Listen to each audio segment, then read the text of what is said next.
Hello beer tubers, welcome to yet another beer review with me, Peter, the Master of Puppets, again joined by Jakob, the Lord of Malts. And today we're going to be looking at a beer I can't wait to try it again. This is the Brewery's Tart of Darkness. This is the second time they do it. This is the second batch.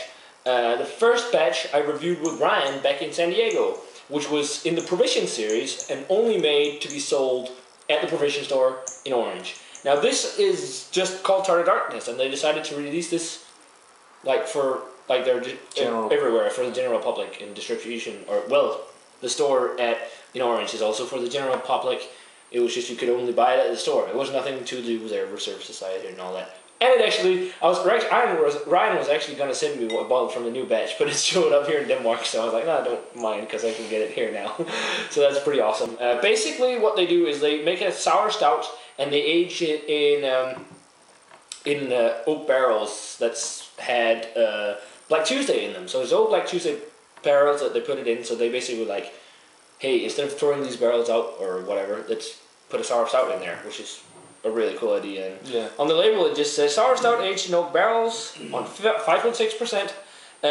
With a roasty aroma and a tart finish, this sour black ale is a contraction of style and flavor, creating an unexpected delight.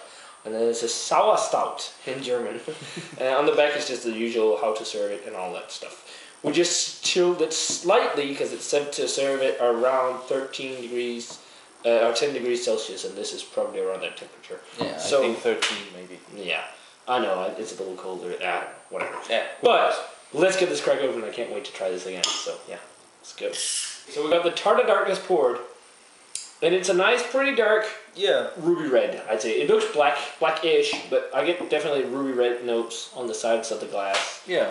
With a nice, small, very fizzy and bubbly, what would you call it, beige head. Yeah, let's check out the aroma on the second batch of Tart of Darkness. Oh yeah, that smells really good. Really, okay, it smells much more sour than when I had it in San Diego. I get a lot of that Flemish red ale sourness with the balsamic vinegar, that kind of apple vinegar thing, tart cherries. What do you pick up?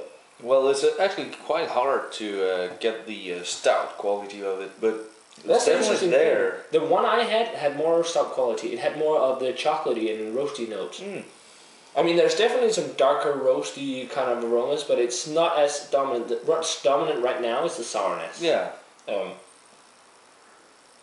I mean, yeah, you can kind of smell the chocolatey. Yeah, chocolates, yeah. Yeah, but it's not as profound as in the first batch I had. But there's some kind of oak quality to it. Yeah, definitely that oaky, woody, tangy, maybe almost vanilla. Yeah. Lightly, but it's kind of hard to pinpoint because the sourness kind of dominates, but very tart, red grapey kind of aroma. The more I smell it, though, the more I pick up on and more of the chocolatey, dark fruity aromas of the stout. My mouth is watering right now. Me too. So, do you want to give the second batch of Tart of Darkness a taste? Yeah. Cheers. Cheers.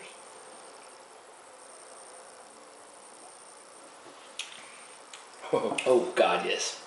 It's actually a little long. It's a long time since we had the sour. Yeah. Oh, the aftertaste. That you get the stout quality in the aftertaste. That was the same with the last batch. I think you'd get more of the stout quality with some age, like the one I had in San Diego, because it had more of that chocolatey feel and all. It's still there, but it's fairly sour actually. Yeah. But it's a really nice sour. Really tasteful. Wow. A lot of. But actually, with the first sip, just before you get this intense sourness, you get that mouth burn. I get a really nice sweetness, like the sweetness you'd get in like a stouty type beer. Yeah. Like that roasted, almost chocolatey sweetness. It's kind of lightly there, and then it turns into that sour balsamic vinegar flavor. Puckering. Yeah. What about you? Mouthfeel. Mouthfeel. Medium. Dry. No, actually, it's a mix between a dryness and some kind of silkiness almost. Yeah. You can feel that the beer wants to coat your mouth. Yeah. It can't. It almost tastes like, actually, when I think of it now, it tastes a lot like blackcurrants. Yeah. Almost like that Ribena. I don't know if you get that in the States. You do in the UK. The Ribena blackcurrant kind of juice or lemonade or whatever it is.